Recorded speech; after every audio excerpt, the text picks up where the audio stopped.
సాధారణ ప్రజలకి ఎలా తెలియాలి డాక్టర్ మా సెల్ హెల్దీగా ఉందా లేదా అంటే చెక్ ఎలా చేసుకోవాలంటారు? ఎసెన్షియల్ కిట్ అని మేము మా దగ్గర ఒకటి తీసుకొచ్చి పెట్టాం. హెల్దీ ఫ్యాట్, ప్రోటీన్, ఫైబర్ బేస్డ్గా ఆహార విధానంలో మార్పులు చేసుకుంటూ అంటే మన శరీరంలో వచ్చే ఏ డిజీజ్ అయినా సెల్ మాల్ ఫంక్షన్ ద్వారానే అంటారు. డెఫిషియన్సీని అడ్రస్ చేస్తూ బాడీని డీటాక్స్ చేస్తే సెల్ రిపేర్ జరుగుతుంది. ఎంతమందికి సోరియాసిస్ తగ్గిన వాళ్ళని చూపించమంటారు?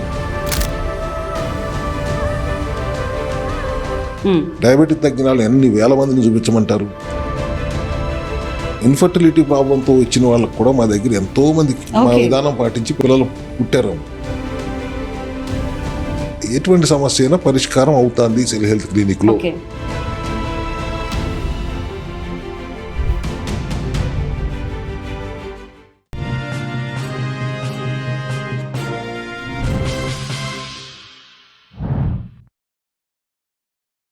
Hello viewers, welcome to social post health. నేను మీ యాంకర్ కృతిక. మన శరీరంలో 30 నుంచి దాదాపు 40 ట్రిలియన్ల సెల్స్ ఉన్నాయన్న సంగతి మీకు తెలుసా? ఆశ్చర్యంగా ఉంది కదా. మన శరీరం అంతా ఒక కణాల సముదాయం. ఆ శరీరంలో ఆ సెల్స్ లేకుంటే మన ఏ చిన్న ప్రక్రియ కూడా జరగదు. అలాంటప్పుడు ఆ సెల్స్ హెల్త్ ఎంత ఇంపార్టెంట్ కదా. మరి సెల్స్ ని హెల్తీగా ఎలా ఉంచుకోవాలి, అసలు హెల్తీగా ఉన్నాయా లేదా ఎలా తెలుసుకోవాలి, ఇలాంటి మరిన్ని విశేషాలు మనతో షేర్ చేసుకోవడానికి సెల్ హెల్త్ క్లినిక్ నుంచి డాక్టర్ రవికుమార్ గారు మనతో పాటు ఉన్నారు. అడిగి తెలుసుకుందాం. Hello doctor. Hello, how are you? అది మా సెల్స్ ని అడిగి తెలుసుకోవాలి డాక్టర్, మీరే చెప్పాలి. మీ సెల్స్ బాగున్నాయా? అది మీ దగ్గర టెస్ట్ చేశాక చెప్పుకోవాలి డాక్టర్. అంటే ఏమైనా ఉన్నాయా డాక్టర్? ఒకళ్ళ నా సెల్ హెల్దీగా ఉందా లేదా అని తెలుసుకోవాలంటే ఎలా?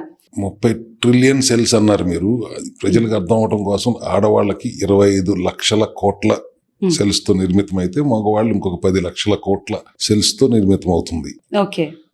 సో మీ జుట్టు దగ్గర నుంచి, గోరు దగ్గర నుంచి, స్కిన్ దగ్గర నుంచి మొత్తం శరీరం లోపల ఉన్న అవయవాలన్నీ కూడా సెల్సే. ఓకే. అది టిష్యూసా, మెంబ్రెయిన్సా, everything is cell family. And 90% of the cells బతికేది 1 రోజు నుంచి 90 రోజులే.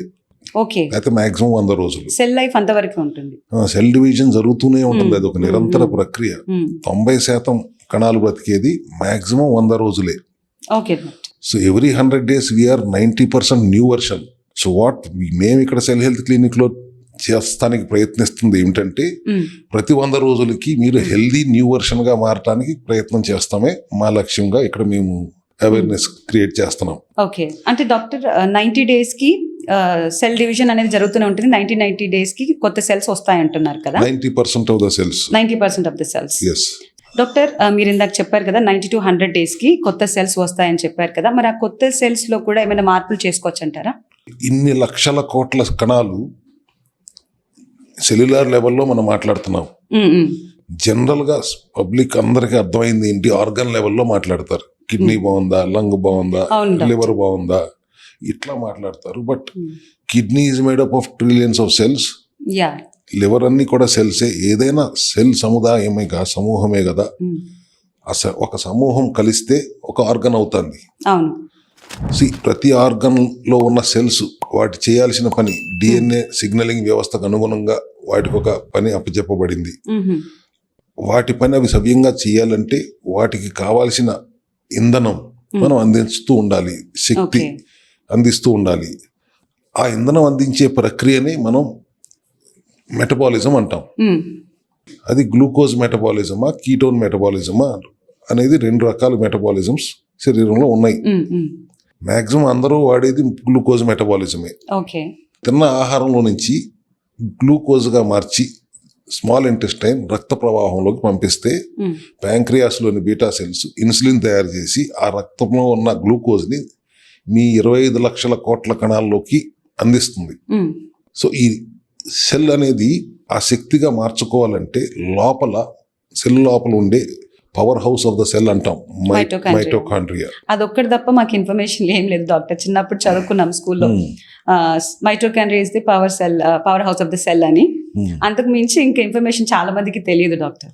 సో ఆ మైటోకాండ్రియా ఈ గ్లూకోజ్ ని శక్తిగా మార్చుకోవటం లేకపోతే ఫ్యాట్ గా స్టోర్ చేసుకోవటం చేస్తుంది. ఇప్పటి వరకు అయితే మైటోకాండ్రియల్ లెవెల్లో హెల్దీగా ఉంటుందో అప్పటి వరకు cell is very healthy. Mitochondrial damage జరిగితే, ఇంపేర్ అయితే దెన్ సెల్ హెల్త్ చెడిపోతుంది. Okay okay. సో ఇప్పుడు మీరు అందరూ మాట్లాడుకుంటున్నట్టు ఒక 1000 రకాల జబ్బుల పేర్లు చెప్తారు మీరు.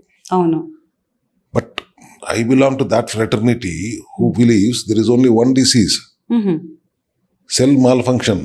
చేయాల్సిన పని చేయకుండా రివర్స్లో పనిచేస్తే ఎప్పుడైనా కొత్తగా వచ్చిన సెల్స్ కానీ జబ్బులు వస్తాయి. అవును అవును. Mall functioning of cell is reason for any element in the body. అది ఎక్కడ సెల్ తప్పు చేస్తుంటే దానికి ఒక పేరు పెడతారు. ఓకే. లివర్ సెల్స్ తప్పు చేస్తుంటే ఫ్యాటీ లివర్ అనో, ఫైబ్రోసిస్ అనో, సిరోసిస్ అనో పేర్లు పెడతారు. అట్లా ఏ ఆర్గన్ లో సెల్ తప్పు చేస్తుంటే ఆర్గన్ సంబంధించిన పేర్లు చెప్తాం. అంటే మన శరీరంలో వచ్చే ఏ డిజీజ్ అయినా సెల్ మాల్ ఫంక్షన్ ద్వారానే అంటారు. అవును. అది ఎందుకట్లా తప్పు చేస్తుంది? కారణాలు రెండే కదా. అందాల్సిన పోషక పదార్థాలు అందకపోవటం, అందకూడని విష పదార్థాలు మితిమీరి అందటం, deficiency and toxicity.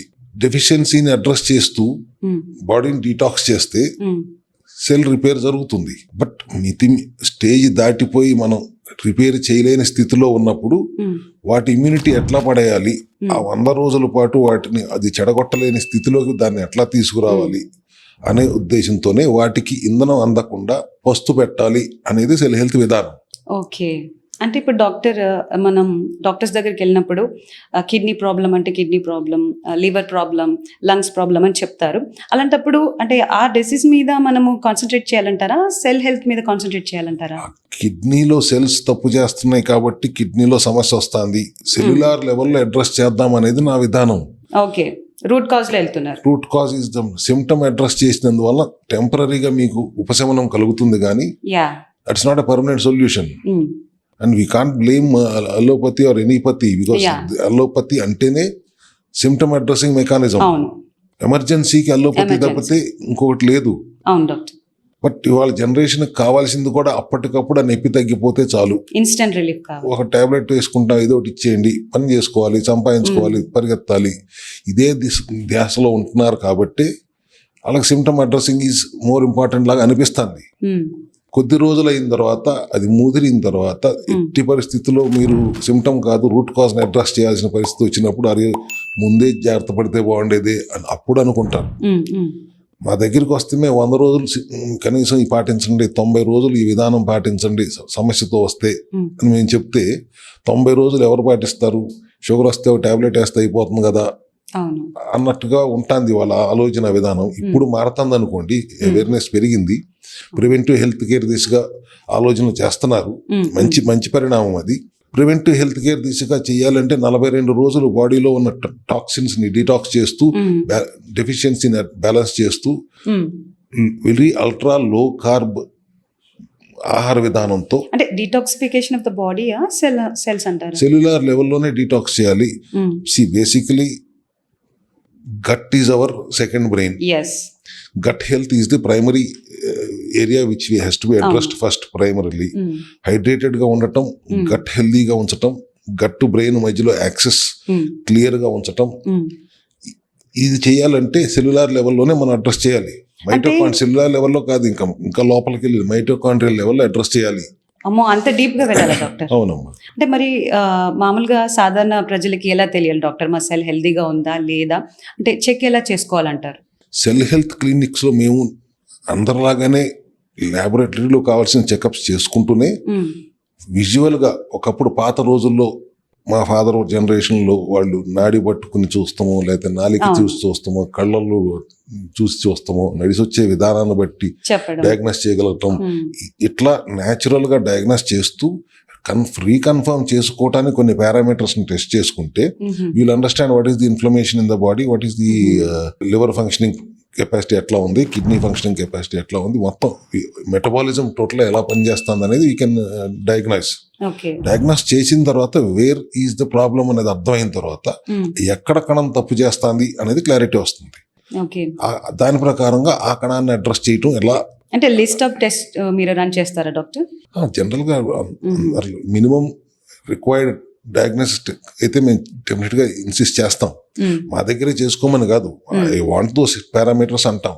They can get it done anywhere in NABL approved ల్యాబొరేటరీలో చేయించుకుని వస్తే my team of doctors will diagnose it properly and address the root cause, not the symptoms. Okay. అంటే ఒకవేళ అంటే హెల్తీగా ఉందా లేదా అనేది మీరు డిసైడ్ చేస్తారు doctor? Based on the parameters which you get on me liver ఎట్లా పనిచేస్తుంది, కిడ్నీ ఎట్లా పనిచేస్తుంది, బాడీలో ఇన్ఫ్లమేషన్ ఏమైనా ఉందా, గట్ బ్రెయిన్ యాక్సెస్ లో ఏమైనా బ్లాక్స్ ఉన్నాయా, ఇట్లా ప్రతిదీ హెల్త్ లంగ్స్ ఎట్లా ఉన్నాయి, రిథమ్ ఈఎఫ్ ఎంత ఉంది, రిథమ్ ఎట్లా ఉంది, బీపీ ఎట్లా ఉంది, హైపర్ టెన్షన్ ఏమైనా ఉందా, all these parameters will be taken care of. And even hypertension ఉన్నా కూడా బ్లడ్ వెజల్స్ లో బ్లడ్ ఫ్లో ఫాస్ట్ గా ఉంటుంది కాబట్టి హైపర్ టెన్షన్. బ్లడ్ కూడా సెల్సే కదా, వెజల్స్ సెల్సే, బ్లడ్ సెల్సే, everything is cells. Ultimately we are addressing the cellular level only. Cells ని అడ్రస్ చేస్తే ఇంకా అంతకు మించి అడ్రస్ చేయాల్సిందే లేదు. సెల్ లో ఉన్న మైటోకాండ్రియాని అడ్రస్ చేస్తున్నాను నేను. అంత డీప్ లెవెల్లోనే వెళ్తున్నారు కాబట్టి అది మీకు కాఫా క్యాన్సరా అనేది సంబంధం లేదు. ఉన్నది ఒకటే జబ్బు, కణం తప్పు చేయటం. దాన్ని సరి చేయటమా లేదంటే పస్తు పెడతామా, ఈ రెండే విధానాలు. ఇంకా గొప్పగా నేనేం కనిపెట్టాల్సిందేమీ లేదు. ఇదేదో నేను కనిపెట్టింది కూడా కాదు, ఇప్పటి నుంచో ఉన్నది మర్చిపోయారు. స్పెసిఫిక్ గా ఆర్గన్ బేస్డ్ సూపర్ స్పెషాలిటీలు వచ్చేసినాయి. ఎవరైనా పెద్ద డాక్టర్ అంటే ఏదో ఒక ఆర్గన్ సంబంధించిన స్పెషలిస్ట్ అవుతాడు. మిగతాదంతా అతను చాలా వరకు మర్చిపోతారు చదివినప్పటికీ కూడా.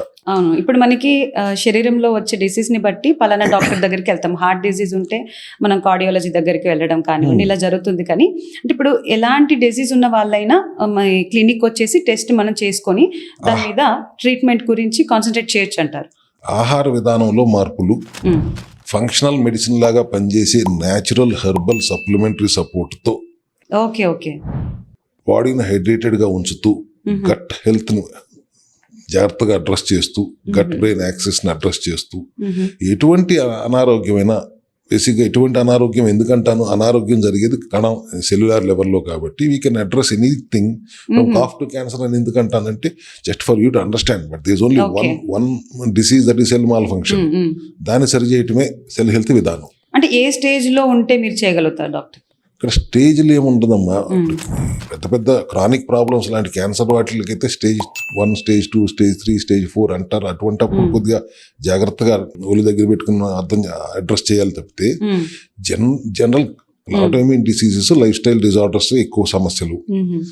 సో వాటిని అడ్రస్ చేయటం ఎలా, కామన్ గా ఉన్న సమస్యలు ఏంటి, వాళ్ళ థైరాయిడ్, పీసీఓడి, ఫ్యాటీ లివరు, ఇటువంటి జనరల్ గా ఉండే ప్రతి ఒక్కళ్ళు కామన్ గా కనపడుతున్న సమస్యలు.